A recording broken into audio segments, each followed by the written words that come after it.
Hello, everybody, and welcome to another episode of Retro Odyssey. This time we have a special console episode with the Sega Mega Drive. So I'm going to pass it along to Matt, and he's going to introduce his console. As well as Adam and myself, we've also got Stephen and Ryan here. Hello, guys. Hello. Hello. Hey, guys. Everyone remembers the battle for dominance between Sega and Nintendo in the late 80s and early 90s, as they each attempted to one-up the other with aggressive marketing campaigns, which often belittled the consoles of the other in an attempt to win over customers.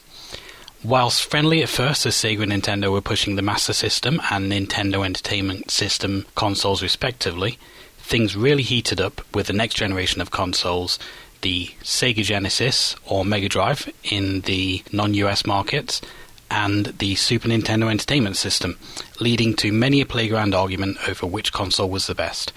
As a result of these campaigns, both consoles exploded in popularity and were both worldwide hits, with Nintendo slightly taking the edge in the US market and Sega doing the same in Europe. Both companies planned their next moves.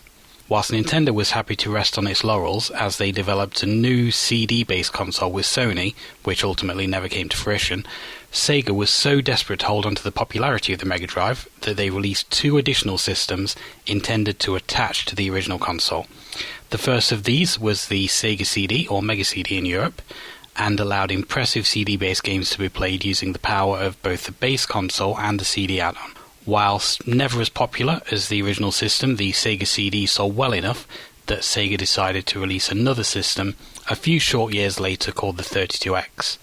However, with the next generation of consoles on the horizon, consumers didn't want to spend additional money for a system that would soon be replaced, and the 32X was a flop, with only a relatively small number of games ever released for it.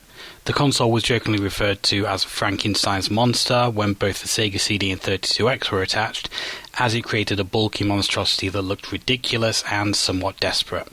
But all of that is in the distant future, as today's episode is all about the Sega Mega Drive. Having upgraded from the Master System and possibly swayed by the aggressive Sega Does What Nintendon't marketing campaign, my parents shelled out for Sega's incredible 16-bit powerhouse, and it ended up being my favourite console of all time, with a fantastic array of exclusive and fun games, as well as cross-platform titles that people still argue over which console has the best version of to this day. I've picked 4 games this month, which are games that I grew up with. They're not necessarily the best games on the console, but they're the games that I have a lot of memories of growing up. So, without further ado, we will go into the first game.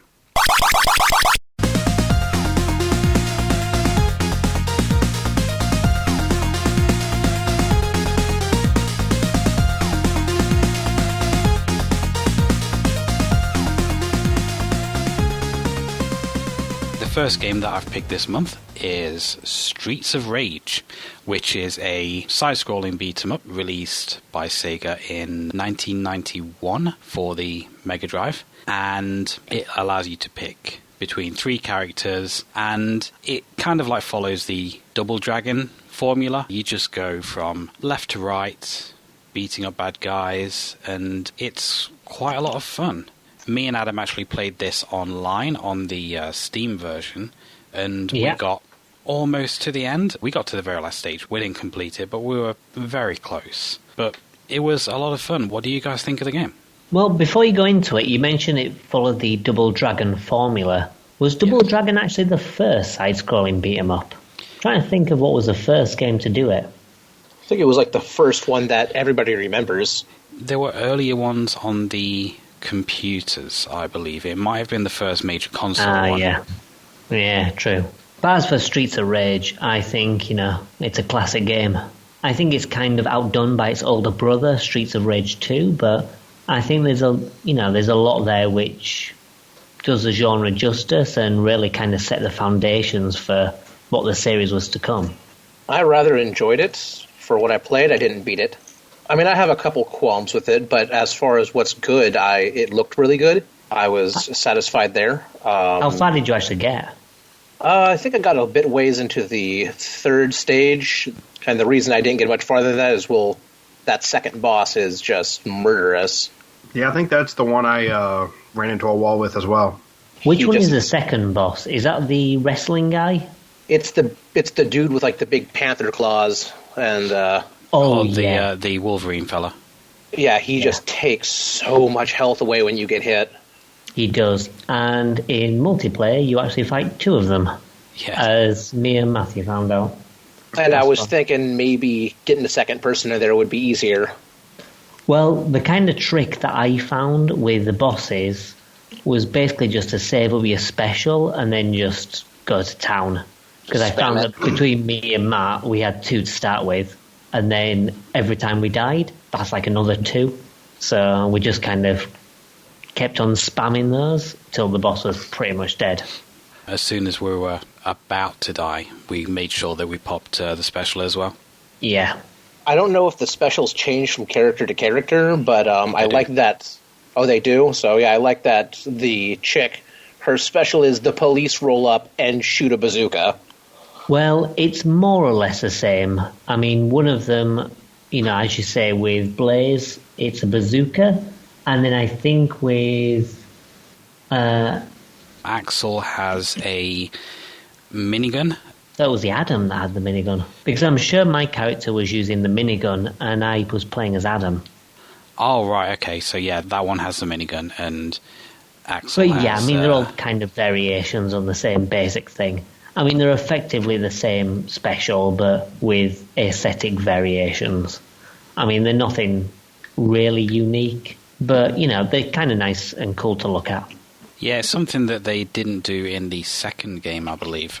It was always kind of fun seeing the camera pan back and see the police car zoomed in and doing that, and then zooming back and seeing all the damage that they caused. Well, what happened in Streets of Rage 2 is they replaced them with special moves.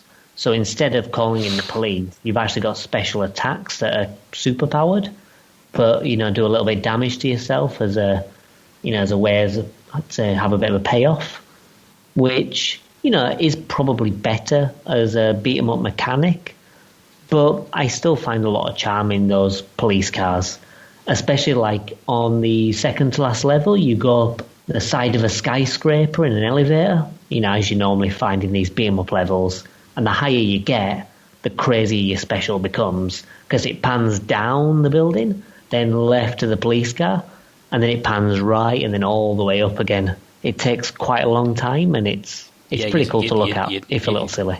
You sat there for like an hour waiting for this camera to pan. Yeah. But it's quite clever as well, because even though you've got these overpowered specials, the final stage is actually indoors, so the police car isn't actually able to help. So when you're going through this gauntlet of enemies and bosses, you have to beat them the old-fashioned way, which is kind of punishing. But for me, I think that the biggest thing with the game is the music. Oh, yeah. Did everyone enjoy the music in the game? Music is fantastic. Yeah, I thought it was pretty good. It's kind of cool because it's like these electronic beats, which you kind of don't really get in fighting games. Well, sorry, not fighting games, beat-em-up games. Normally they tend to go for like a, rockier kind of tune. But this goes for like electronic music, and it really fits the atmosphere rather well. And they actually continued it through the series. Yeah, because the aesthetic of the game is kind of like very neon and electronic, kind of 80s Gritty looking. Streets, yeah. The music was done by Yuzo Koshiro and Motohiro Kawashima. Okay. And it has been released on vinyl as well, if you can track down a copy of that. What, for the original or for the second? For the original. I'm not sure if the sequels have received vinyl releases as well, but the first one definitely has. I remember seeing, I think it was Daniel Ibbotson. I think he received it, and I saw a video on it. And I would imagine that the second probably has, because, the second one's quite famous for the music. But yeah, it's pretty good. I kind of like the whole aesthetic of the game anyway, to be honest. Like the music, the visuals. I think it all fits perfectly. Really nice character designs and sprite work and stuff like that as well. Yeah. Speaking of characters, who did you play as? I played as Adam, but you usually play as Blaze. I find that she's better, and I actually kind of misselected with Adam more than anything, but... I always choose Blaze, and I played as Blaze throughout playthrough as well. I also started off with Blaze, and, just so I could throat chop people. I tried a little bit with each of them, but I think I did the most with Blaze. Yeah, I find that she plays the best. She's got a little bit of extra speed, and she's got some cool moves.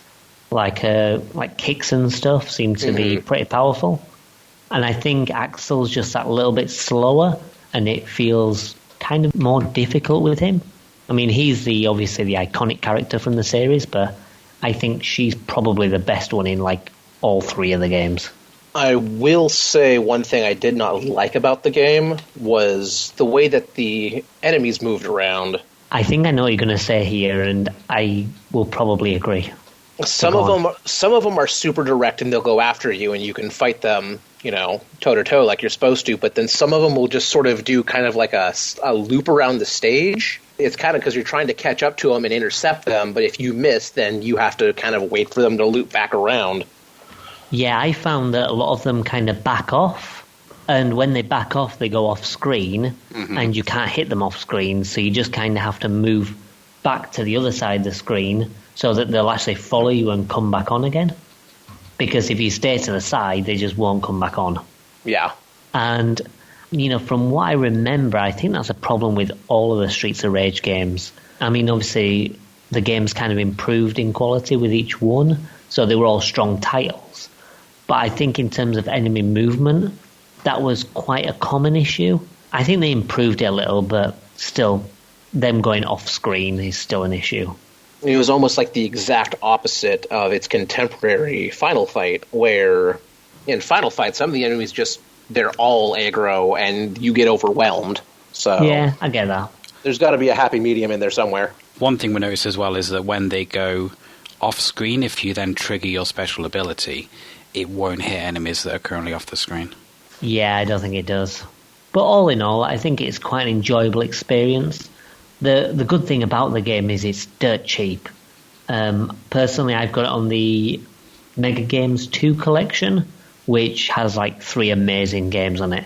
It's got Golden Axe, Streets of Rage, and Revenge of Shinobi, which are all classic titles, and you can pick that up for less than a tenner. So it's one of those games that's nice and fun to play, and you can pick up for next to no. Yeah, there's a collection on Xbox Live that's Streets of Rage 1, 2, and 3 that they gave away for free a few months ago. I don't think it's that expensive.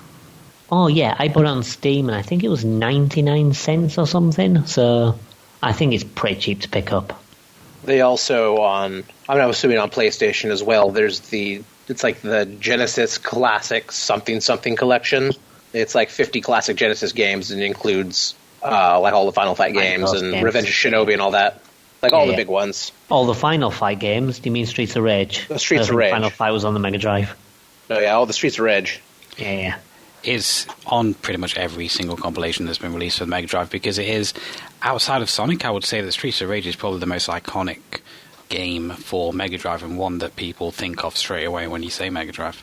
Yeah, maybe not the most iconic game, probably the most iconic series, because I think because people go for the second one, but honestly, I find that with Streets of Rage 1, even though it's not as good as Streets of Rage 2, I think it's still enjoyable enough in its own right that it's still kind of worth playing from time to time, even if normally you would go for 2 or maybe 3. And there's also a 4th one that has just been announced last week. Yes. Oh yeah. It's done by the same people that did the Wonder Boy remake, so the graphics look fantastic. I really like the art style, and if it plays as well as Wonder Boy, then it should be really good. For some reason, they've only decided to have Axel and Blaze as the playable characters. I don't know, maybe they're on, because it's only the reveal trailer that we've seen so far, which shows very little. So maybe it's just centered around Axel and Blaze, because they're the 2 characters that are in all 3 of the games, and maybe there'll be unlockable characters like there were in other games. Like, I mean, in the 3rd one, you can unlock a few characters throughout the story. So maybe they're going to go that route, where you start off with the main 2 and then get more. Yeah, maybe. We'll see. It's still early days, but I'm quite excited.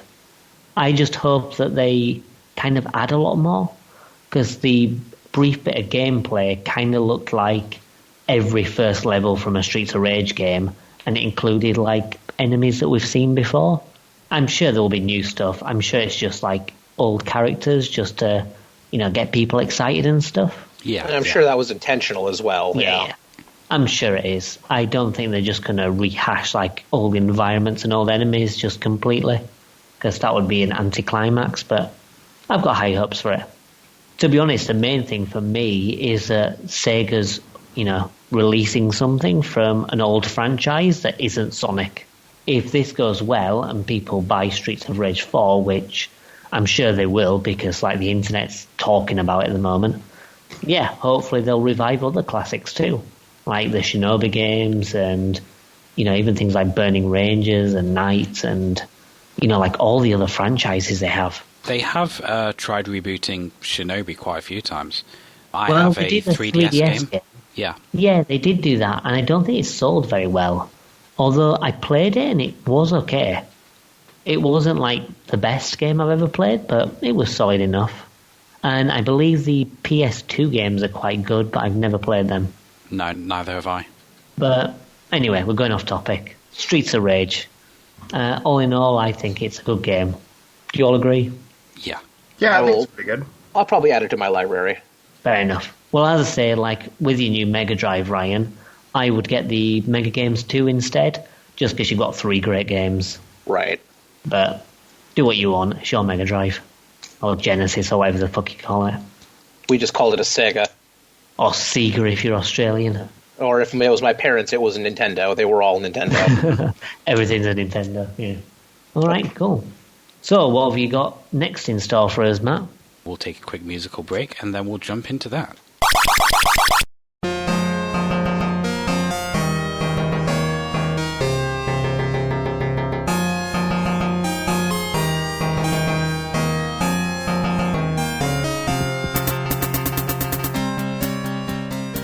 The second game this episode is Altered Beast, which is another game that I played quite a hell of a lot when I was a kid. I believe I mentioned in the earlier Beat 'em Up episode that I really loved Altered Beast as a kid, but really didn't like Golden Axe. And as an adult, that opinion got flipped around, and I really enjoy Golden Axe and really hate Altered Beast. I put it in this section because it is one of the games that I grew up playing and spent a lot of time on, but I really, really do not like this game. I don't think it's a good game at all. It was a arcade game to start with, and it came to the Mega Drive. It was actually the very first pack-in game for the Mega Drive before they started putting Sonic in. And I just can't help feeling sorry for the people that bought a Mega Drive and then got Altered Beast to play, because it is to me such a dire game. What did you guys think of it? Well, is it strictly I was kind of thinking about this. Is it strictly a beat-em-up game? Because, I mean, it's sort of a beat-em-up game, but it scrolls along with you, and it kind of feels a bit like an action platformer, a bit like a beat-em-up. Truth be told, it's more of a beat you up. Well, yeah. I would class it as a beat-em-up, just a shit beat-em-up. It is very basic. Yeah, I mean, to be fair, it was a very kind of early title, and it was adapted from the arcade, so I can understand it being very basic. But, first of all, kind of have to get this out of the way, but rise from your grave. That's the best part about the game. I was actually surprised at the clarity of the audio, I think that one of the things that kind of pulled me in as a kid was like the speech in the game and the boss kind of like taunting you. That and the beast animations were the kind of things that I think kind of like sparked my imagination, and that's why I enjoyed it as a kid. It is an interesting premise, because, as you say, it's a beat-em-up, and then you gradually gain extra power, and you get bigger and stronger until finally you turn into an animal. Although it's weird, because, like, you turn into a wolf, like, I think 2 or 3 times, and then there's a twice. bear and then a dragon. Is it the first and last levels that's the wolf? First and last of the wolves, yeah. Yeah. But yeah, you turn into a bunch of different animals just randomly. And there doesn't seem to be any rhyme or reason to it. It's not like it's thematic for the level. It's just, now I'm going to turn into a dragon for whatever reason. I do like how, as you gain your little power-ups, at first you're just kind of a dude, but then you're kind of like a strong guy, and then like like you rip out your shirt and everything. like the blow out your shirt. You're just like well-defined abs and massive shoulders, and then you just turn into an animal. It's like, oh, whatever. Yeah, I think that the premise is generally kind of good. I really think that power-up system is very satisfying. I think every time you collect one of those power-ups and your sprite gets bigger and stronger and you're doing more damage to things, I think that's a very rewarding kind of feeling. But I do think it would have worked better as a platformer, though. Yeah, I do agree. I think that the format of the game was probably what lets it down a bit, because I think that it's okay for the first couple of levels, and then after that it just gets so overwhelming that it kind of starts to spoil the game a bit. I mean, that's probably its arcade roots showing more than anything, but adapting it and reimagining it as a platformer probably would have done the game the world of good. I mean, I didn't hate the game, and I played the mobile version, so that's saying something. Yeah, I mean, I find it fun to play. I can play it and enjoy it, but if I play it through to the end, I get fed up of it by the halfway point. But if I was just to play through like the first few stages, I'd have a good time. One other thing that should be mentioned is the god-awful music in the game as well. Yeah. I think it's hit and miss. Like, I think the music for the first stage is all right, and then the other stages are hit and miss. Now, one thing I took notice of, and I'm not sure which came first, I'm looking that up right now, but I took note in the second stage, there's like the little bird, like little dragon enemies look an awful lot like one of the beast rides in Golden Axe 2. I believe it's the exact same sprite. Yeah, they're in Golden is. Axe 1 as well. Oh yeah, they are in Golden Axe 1, aren't they? And I'm not entirely sure that that's unintentional. I mean, they're both Sega properties, so I imagine it's, maybe like a callback. Presumably Golden Axe took the sprite and just, adapted those creatures into Golden Axe mythology. I don't know. Maybe but yeah, the games I know what are you linked. mean. Yeah, well, yeah, maybe. They exist in the same universe. Apparently, it's a cockatrice. The official name. The official name for the creature is a chicken leg. What? That is the official name in the game. It's called chicken in Altered leg. Beast? and Golden Axe. Really? Yeah, but I thought Cockatrice was the Golden Axe one, and then maybe Altered Beast had a different name. I think it's just everybody calls it a cockatrice because that's what it's supposed to be, but when it translates about to the Japanese, it's apparently chicken leg. So interesting. That's a thing. But yeah, it did appear in Altered Beast first, and then it became a rideable creature in Golden Axe. So there you go. Level 2's got those weird slime balls as well. There doesn't seem to be any consistency with the enemy design at all. Well, yeah, I mean, like I was saying with the transformations, they just seem to be whatever. And it's the same with the bosses as well. I mean, for me, I think that the levels are just kind of there. I like the power-up system, but the levels are kind of just eh. But the big highlight is the bosses. Like, the bosses actually have a bit of imagination and they actually have proper patterns to fight. But they're just kind of random things. Like, he turns into a big slime creature at one point, and then the final boss is like a rhino. And it just makes no sense. You'd have thought his final form would be his true form, maybe. But it's just stuff. But yeah, so how far did everyone get? 3 minutes. I got to stage 3, kept dying to the boss, and I just thought, fuck it. I wasn't Which having one is the fun. stage 3 boss? It's the where you're a dragon? No, that's the fourth one. The third level boss is this weird snail-looking thing with a dragon's head. Yeah, it's what I was thinking of then. I thought you fight as a dragon, but I'm wrong. But yeah, I know exactly what you mean. That boss is Interesting. Ryan, where did you get to?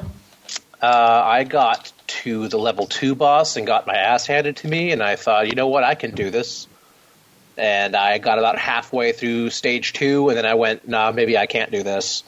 Yeah, it's not the easiest of games. Especially on a phone. Yeah. Steve, how far did you get? Just on the first level, was it? Yeah, first boss. All right. It was a weird one, too. Yeah. One of the strangest bosses is it's kind of like a pot-bellied dragon that shoots fire out of its belly. It's a really weird kind of concept for a boss. It's just floating in midair. Yeah, I think I'll say that's the issue with Altered Beast is, like, the design is just stuff. There's no kind of consistency or anything. It's just, there are things. Beat 'em up. The only boss that I found visually interesting, personally, was the big plant with all the eyes. Yeah, that one was cool. To be honest, I liked all the bosses. I enjoyed fighting all the bosses to varying degrees. That snail thing is probably the worst one of the lot. But, yeah, for me, I think the thing that spoils it are the levels. Because, after, level 3 or so, they just start getting quite annoying more than anything. The last level is just mayhem. In terms of, visuals for the level as well, the background of the levels just seems so uninspired and dull. Graphically, it's not a great game anyway, but it just looks terrible. Yeah, I mean, obviously the graphics aren't going to be great because it's I think it was a launch title. Yeah. But, still the aesthetic design is a bit questionable. To be honest, I kind of think the thing with Altered Beast is, like we were looking at with Streets of Rage 4, I think that the Altered Beast series would kind of do from a proper remake. I mean, not like the one that I think Sega tried to remake it a while ago. Yeah, I think if they gave it to a different developer, like they did with Sonic Mania, for example, and someone with fresh ideas, I think you could potentially do something with the franchise. I think it has a core principle that's decent, but the initial game, Altered Beast, is eh. Yeah, I think sure is a game. I think that idea does have some merit. I think there is something to the power-up mechanic that could be utilized in a different game. It just, like you said, they would have to basically start from the ground up. Yeah, definitely. And like Matt says, maybe make it a platformer or something. I mean, I feel at that point we would just have a platformer version of Bloody Roar, but, that wouldn't be a bad thing. That's true. A version was released for the PlayStation 2, and it is kind of, widely derided. Yeah, which is quite surprising, considering, the first isn't a masterpiece. But for me, I didn't hate it. I think it's enjoyable enough in short bursts, but it's never a game that I'm going to jump into and think, I'll play this for a laugh. Yeah, I feel like a proper save system on this, which I know I think Altered Beast is in that massive Genesis collection, and it has save states. And I feel like if you could just go, I'm going to save my game and I'm going to come back to this in a couple days, you could actually, muscle through the game and enjoy yourself versus getting frustrated by World 2 or 3. I'm not sure you'd exactly be enjoying yourself that much, really, over certain other games that you could play. Right. I already gave my opinion on it. It's not great, but it's not bad. I'd give it a solid 5 out of Beast.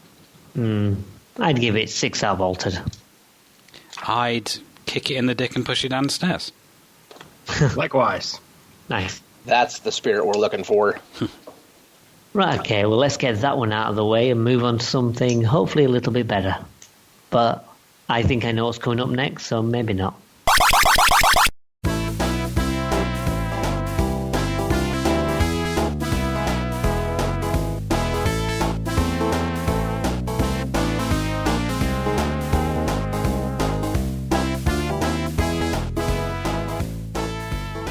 My next pick is Sonic the Hedgehog 2.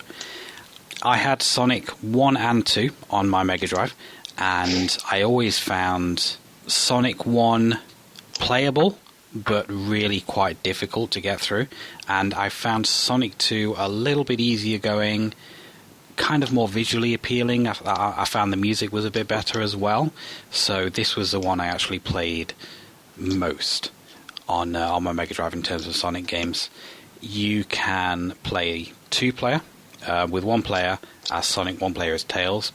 And it doesn't really work, the 2-player, but it is there if you want to kind of like do co-op in that. There's also a versus mode which has split screen. It's a bit more fun than the co-op mode, but it does slow down the game quite a lot. But it is a Sonic game. It is one of the most popular Sonic games. And what did you guys think of it? Sonic 2 was actually the first Sonic game I ever played. I actually didn't play the first one until a few years after this. So, I mean, it's kind of got that bit of nostalgia for me, but, you know, I recognize that some of the ones that came later were a lot better. I played this when I was a kid with my one friend who had a Sega Genesis. I do recall us always getting frustrated in the chemical plant, because that is not fun in co-op at all. It's a terrible, terrible stage in co-op. But we spent a lot of time playing the kind of the versus, and if I remember correctly, Tails is slightly slower than Sonic. But it can fly, yeah. Yeah, but like even in the versus, you notice that Tails isn't as fast, and I think in the casino stage, in the versus mode, there's a certain jump that Tails can't make because he's just not fast enough. He can fly over it. Yeah. Yeah, for me, I played Sonic 2 as a child as well. It's one of the games I owned. In fact, my very first experience of Sonic was from a VHS tape. I remember having like a Mega Drive VHS tape which showed off like a bunch of games on the system. And the first time I ever saw Sonic was some video footage of the Hilltop Zone. So that was my very first experience of Sonic, and I thought, that actually looks really fun and really beautiful.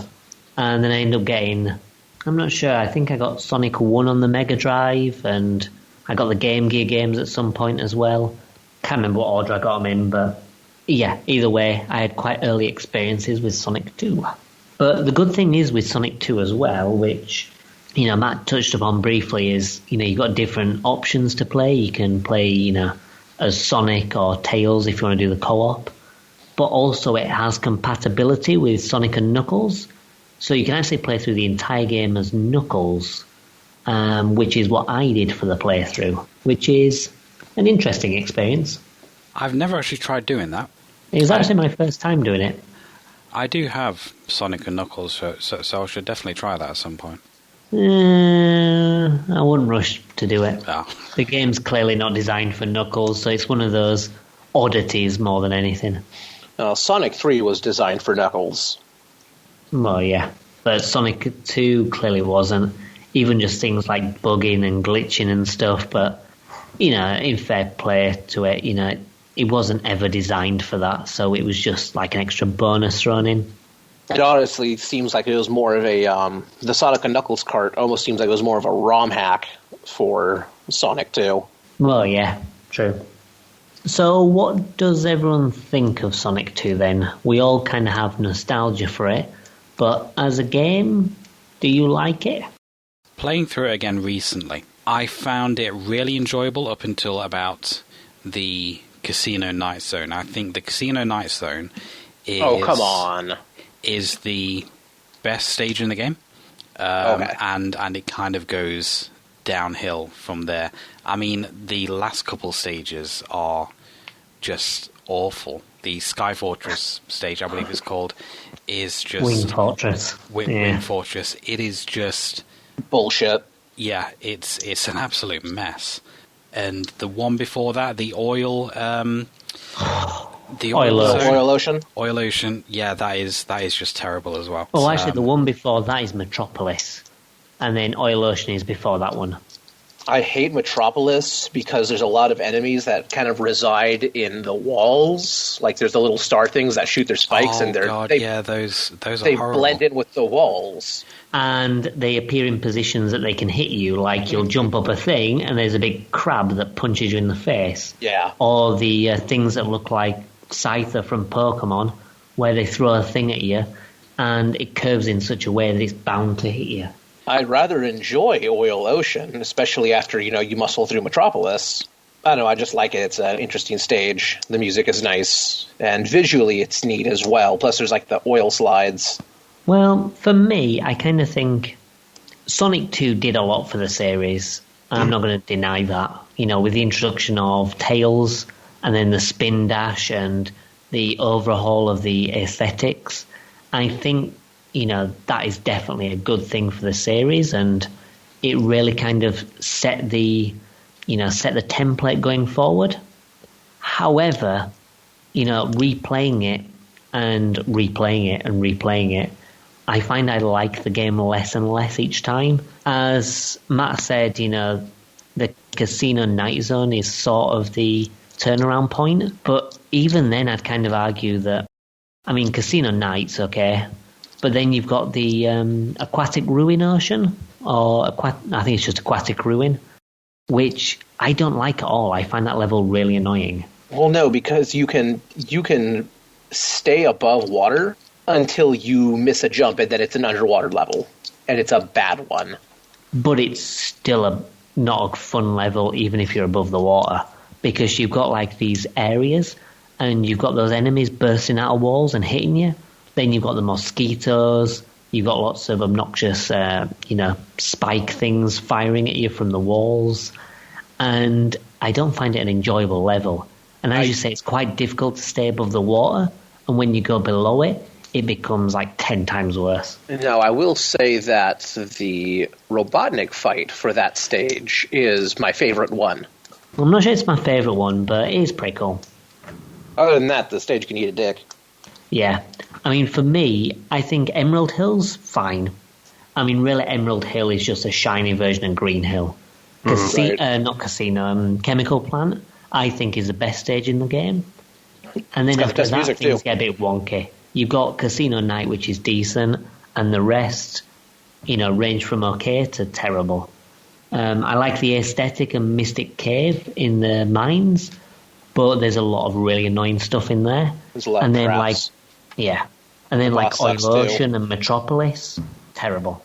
One thing that is consistent, though, is the music throughout the game is almost universally excellent. The only track that I didn't like was the Hilltop one, but apart from that, I thought the music was fantastic. Yeah, I thought it was all pretty good. I'll agree with that. I like the Hilltop music, but, I will admit that, all the music is pretty good, even on the levels I dislike. Yeah, the final level music is actually kind of creepy and unsettling. Well, for the Death Egg? Yes. The Death Egg level is kind of interesting as well. I was lucky enough to play on the Sega Saturn, which has difficulty modes. Playing on the normal difficulty is actually a little bit fairer, so it gets rid of some of the obnoxious stuff. Most of the level design's the same, but you've probably encountered the inescapable pit in Mystic Cave in Act 2, where you fall down and it's impossible to get back up. Yep. Yeah, so even if you're supersonic, it's just too deep. It gets rid of that, and basically it adds like a barrier there so you can actually jump back up. And then on Death Egg, it gives you like a few rings, because that final boss is stupid. It's kind of like they wanted to put so many things that could kill you in that. It's kind of like you've got platforms, great, but the platforms have got spikes on the bottom, and those spike platforms will float around into other spikes, and also there's a laser. No, I'm talking about the final boss, the Death Egg, where it's you fight against Metal Sonic and the Egg Robot. I may be remembering it wrong. I only played He's it got like a spiked glove, and he's stomping around, he's jumping up, he's firing his glove. Oh, yeah, the one I'm thinking of is the boss before that, and then you do... Oh, yeah, the one before that's pretty bad. Yeah, and then you do the Metal Sonic. And then the last one is Robotnik in his big mech suit, isn't it? Yeah, but you have to do Metal Sonic and the Mecha Robotnik back to back. Yeah. I mean, Metal Sonic's quite an easy boss, but the Mecha Robotnik, the Egg Robot, is just something else. His weak spot is so tiny, and there's so many like instant death parts to his body. Yeah, because he shoots his fist at you, and he just seems to just hit you wherever you are. Yeah, it's not one of the best bosses in the game, and I kind of think it's like a bit of a ridiculous difficulty spike that comes out of nowhere. Because even though, like, Oil Ocean and Metropolis are, difficult levels, it still feels like that boss is just way harder than, like, any of the bosses before. Yeah. If it wasn't for save states, I never would have got through that. Yeah. Just save scummed it? Yeah. Well, yeah. But I kind of feel like that defeats the purpose. I mean, if you need to save scum it, then it kind of points out that there's something wrong with the game. I mean, like, people really, really like Sonic 2, but I like maybe 2-3 levels in it, and the rest of them I don't care for. The music is good, but I really dislike Sonic 2. It's not a terrible game, but it annoys me when I play it. I think, truth be told, Sonic 2's biggest problem is that Sonic 3 exists. Yeah. And that's it. I was going to say something, but honestly, you sort of nailed it. Because everything that Sonic 2 did, Sonic 3 took it and did it better. Yeah. It did the stage design better. It did the music better. Maybe not as iconic because it's not Sonic and Tails, but it just did it better. I've never actually played Sonic 3. Oh, well, you're missing out. Well, have you're you ever going played to at Sonic some point. Mania? Yes, I have. It's basically like that, but back in the 90s. I mean, it's one that I don't actually own on cartridge, but I've got it on compilations. Well, Yeah. it's in our list, so you'll play it at some point. Cool. So did you... Oh, yeah. The other thing that I haven't mentioned as well are the special stages. Now, that's something that I think is quite cool in concept, but is actually more annoying than not. Because you play the first 2 or 3 and you think, yeah, this is fun. You've got to collect these rings and avoid, like, spiked bombs in this half-pipe. And it's, it's neat. And then it gets really, really hard. Like, unless you've memorized it completely, you haven't got a chance. If you're going on reaction alone, you've got no chance in doing it. I couldn't get past the third one. The first 2 I managed to do, but the third one, just I couldn't do it. The best I ever did in the bonus stage was actually in co-op. It's the one time when co-op actually makes it easier. Well, yeah, because in single player, if you've got Tails along with you, then you've kind of got to, time it just right, because there's a bit of a delay with Tails following you, and he also holds rings. Yep. So you can lose things because of the AI being shit. And then also because you can get more rings when you're playing 2-player, and you can finish up those stages faster, because there's a couple times where there's rings on either side, but you have to pick pick a path. And when co-op, you can just split and you pick up the rings. You get all of them. So it's better. It's one of the times that game is genuinely better with co-op. Yeah. I mean, I'll say it's a neat idea, but I think that they just made it a little bit too difficult, which, I know the special stages from Sonic 1 are quite boring, but at least you can potentially do them based on your own skill. With Sonic 2, I think it's just pure memorization, and for me that spoils it a lot, because with the other Sonic games, you can rely on skill, more or less. I really think the special stages for Sonic 2 was them just trying to show off the power of the Genesis and its blast processing. Genesis does what Nintendon't. That's true. Yeah. Fail as a company. Zing! On the flip side, though, I suppose with the special stages, is that if you actually get all the emeralds, you become so overpowered that you don't even have to try on any of the stages. So, I kind of see the flip side as well, but yeah, usually I just avoid doing the special stages at all because I don't think it's worth it, even if I can save scum. I give Sonic a go out of fast, so... I would just rather play literally any other Sonic game to Sonic 2. I mean, even Sonic 06 and Sonic Boom, I would probably opt over Sonic 2. Since my new Genesis, I just got came with a Sonic and Knuckles cartridge, I will be acquiring Sonic 2 and 3 just because I feel I'm obligated to now. Yeah. One thing that I'd say about Sonic 3 is play through it first without Sonic and Knuckles, because like the final boss in Sonic 3 isn't in Sonic 3 and Knuckles. So you're actually missing out on a bit of content if you don't do that. Right. And it's the best boss in the game, which is a bit annoying, but hey-ho. Doesn't sound too bad. Right, so did you all like it? I didn't, but what about you guys? I definitely enjoyed it. I believe, looking back on it now, maybe Sonic 1 is the better game out of the two. But it's certainly really enjoyable, at least up to about halfway through. Yeah. I think Sonic 2 managed to ride the hype train for what now? Going on 30 years? Or yeah. No, not 30. It's however long it's been. It came out in 92. 92, so 26 years. It's rode the hype train. If you say Genesis or Mega Drive, the first thing people think of is Sonic 2. Yeah. And it honestly, while I don't think it's a bad game, I really don't think it deserves the pedestal it's put on.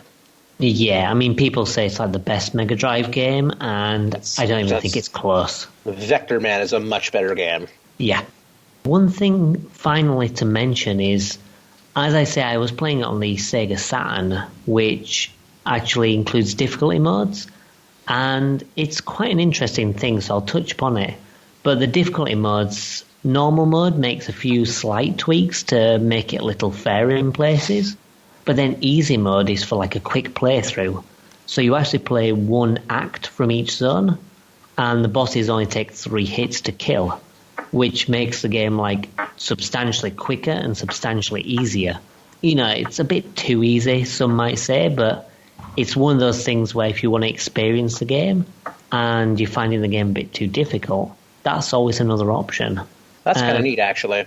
Yeah, it does that with all the Sonic games. And then you've got the compatibility with Sonic and Knuckles as well. You have time trials. It's got quite a few different tweaks.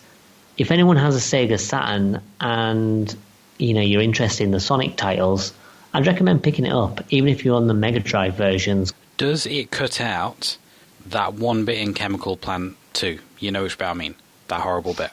Yes, on normal mode, it adds in a couple of solid blocks for you to jump on in between. The bit with the rising water. The bit with the rising water. Yeah. It adds a couple of blocks in between the moving platforms just to make it a little bit easier to get up. Although, to be honest, because I'm so used to the normal way, I actually find that more difficult because I try and jump the normal way and jump into a block and fall. So I imagine most people would find it easier, but for me, it just gets in the way. But yeah, it does tweak a few things like that. They're just annoying. Neat. Yeah.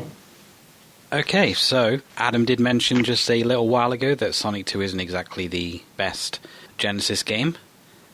Let me tell you what is.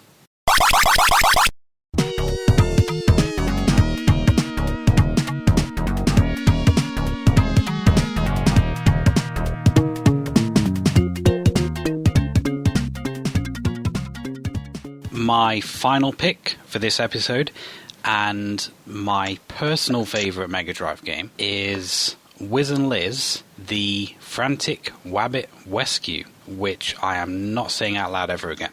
It was released by Psygnosis in 1993. It's kind of a platformer, but it's also kind of not. It's something of a collectathon. Basically, all of the rabbits have been kidnapped. Rabbits. I'm not saying wabbits. All of the rabbits have been kidnapped, and you play as either Wiz or Liz, who are wizards, sorcerers, whatever, and you have to go around and save them all, basically. You have a hub world where you can mix various fruits into kind of spells, and they all do different things, and then you've got another world where you can just go around collecting the rabbits. It's a difficult game to describe because there are so many simple mechanics, but there are so many different kind of simple mechanics that all kind of like work together. And the game has a lot of variety in that way, but trying to describe it and trying to get like an overall description of the game across is really quite difficult. Yeah, I'd say that the core gameplay mechanic is sort of like an arcadey thing, like, you know, your traditional... Is it Mario Brothers, the original one, where you're just like in that area and you're bumping off the enemies? Yes. Yeah, I mean, it sort of reminds me of that in a way. You've got like a looping kind of area where you've got to do your objective and you've got to collect the letters, basically, as you save these rabbits. So that core mechanic is like an arcadey style thing. But as you say, there's like a lot more to it, so that doesn't really do the game justice. Yeah, basically you have a timer that counts down, and as you rescue the rabbits, there's like a word at the top of the screen that you have to fill in, and the rabbits will drop letters. So you collect the rabbits, collect the letters, and once the letters have been all collected, the rabbits then start dropping fruit and extra time. And if you get a certain amount of the fruit, then that will add it to your hub world and you can make spells with it. Yeah, it's a weird one. It's a really weird game, but it is one that I have a lot of fun with. It's very, very odd. Also, I was taken aback about how fast you move. Like you haul ass. Yeah, and they're not exactly like young are these wizards, and you've seen them doing like somersaults and sprinting. Yeah. Honestly, this game reminded me of what it's like to control Sonic more than Sonic 2 did. No, but for real though, that's what I played. I'm like, wow, this is another Sonic game.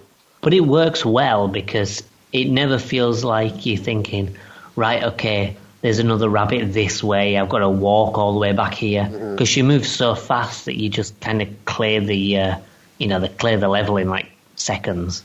I did rather enjoy the music in this game. The music throughout is like really enjoyable, jolly, and it's fun. It's clean. It's like because visually the game is nice too, and usually on a lot of just games in general, you'll see where they'll dump individually, they'll dump their power into the visuals, or they'll put in nice clean audio, and this kind of sported both. Yeah, I mean, visually, it's very much a Psygnosis game because, I mean, Psygnosis did Lemmings, didn't they? Yes. Yes. Yeah, and the art style very much reminded me of Lemmings. It's incredibly colourful.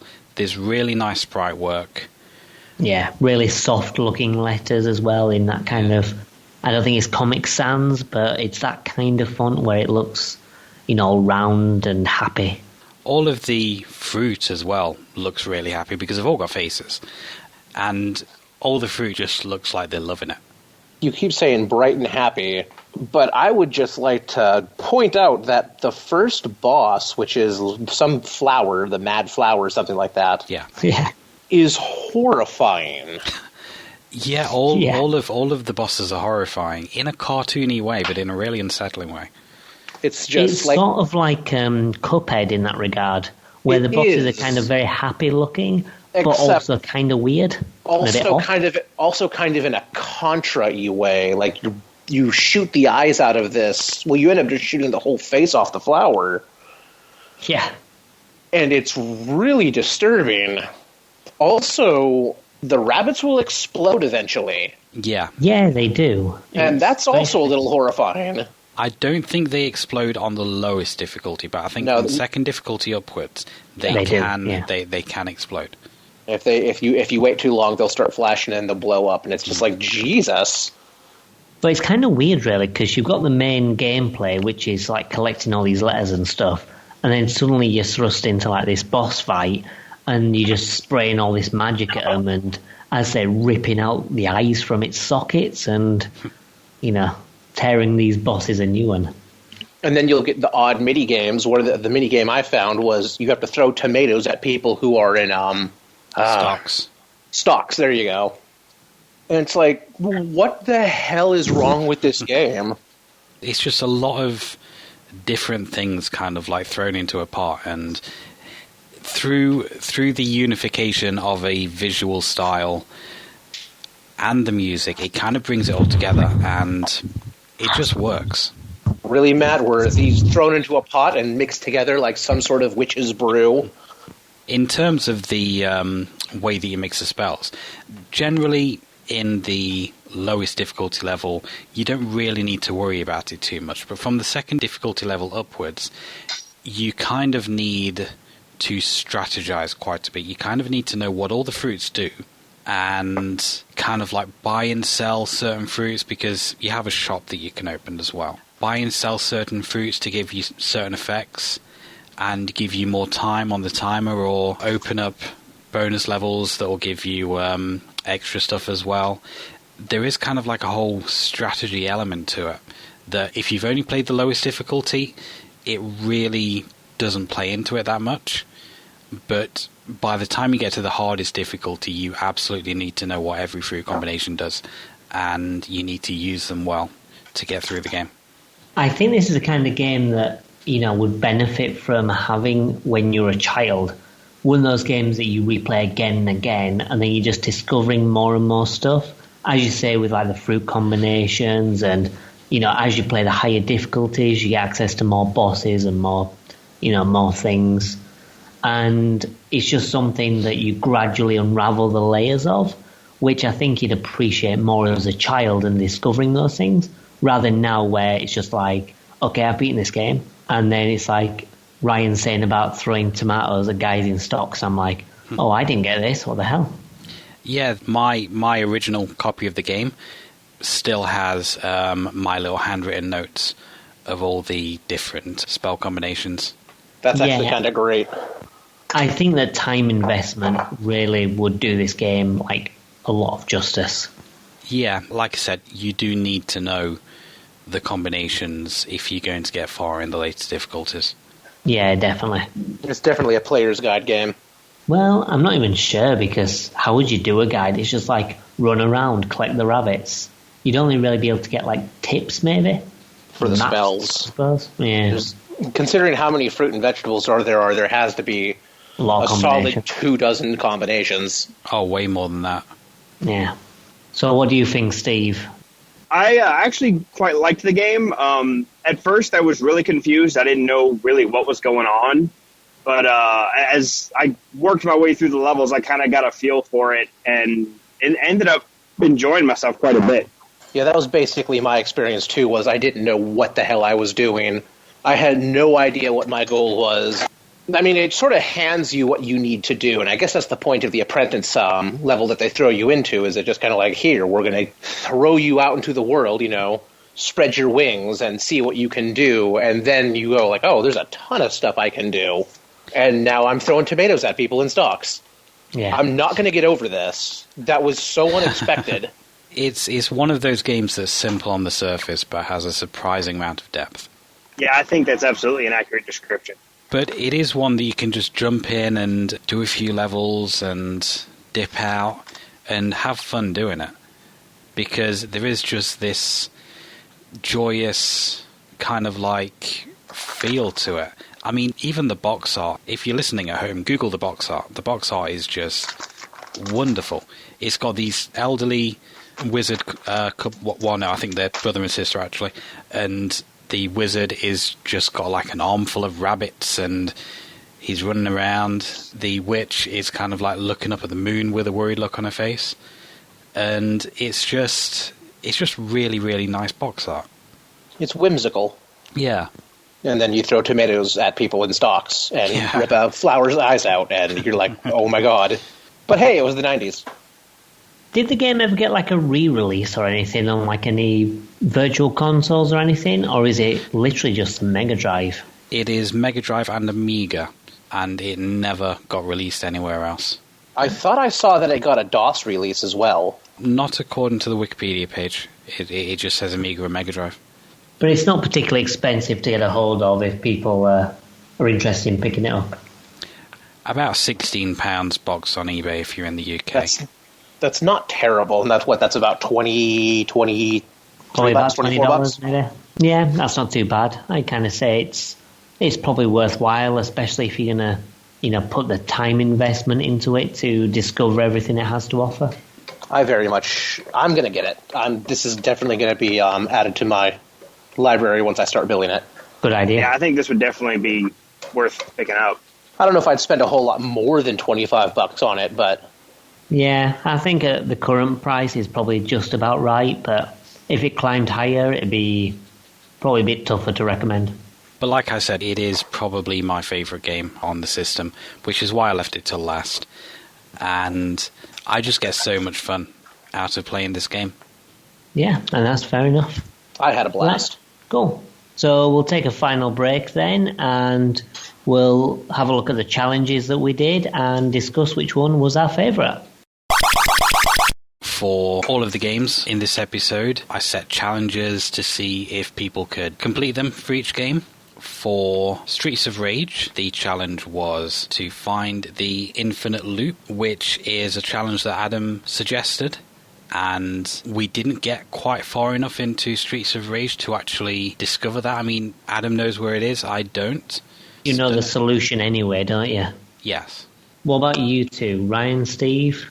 Are you aware of how to continue a loop in the game past the finale? I didn't get nearly far enough. I don't even know how.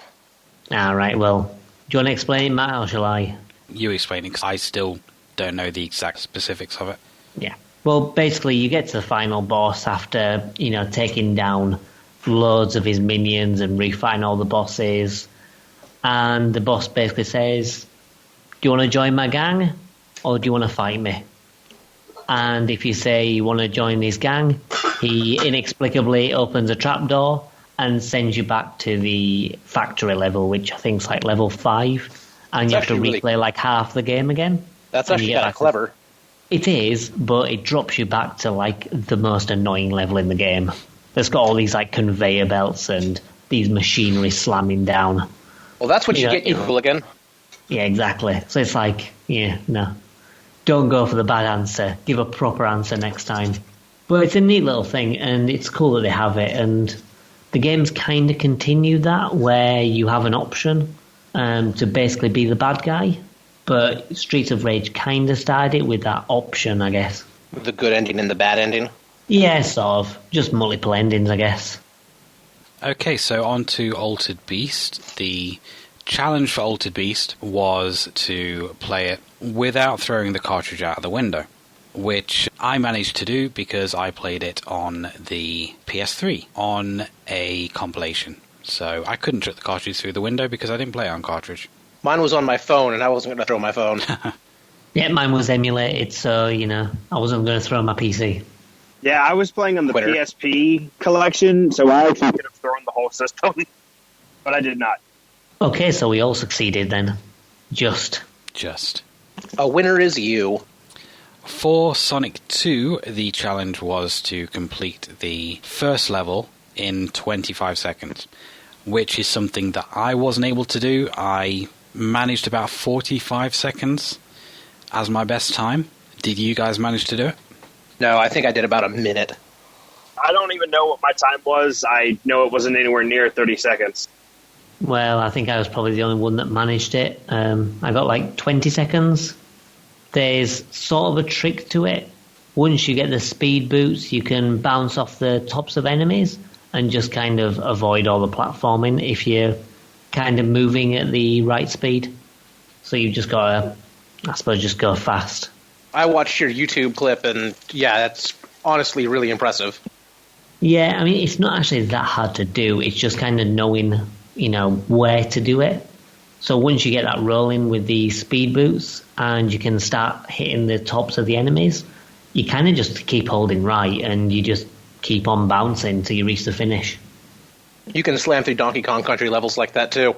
Yeah. Okay, so just Adam on that one then. The challenge that I set for Wiz and Liz was a little bit harder, and that was to get 50,000 points on the bonus level.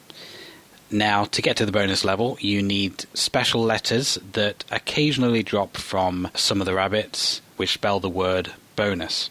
and then once you're in the bonus level, saving every rabbit will reward you with 50,000 points. So, did any of you manage to do that one? Okay, no. I did get a bonus level. I didn't realize I got a bonus level, but I didn't save every rabbit. I didn't even unlock the bonus level. Yeah, same. I didn't even get one.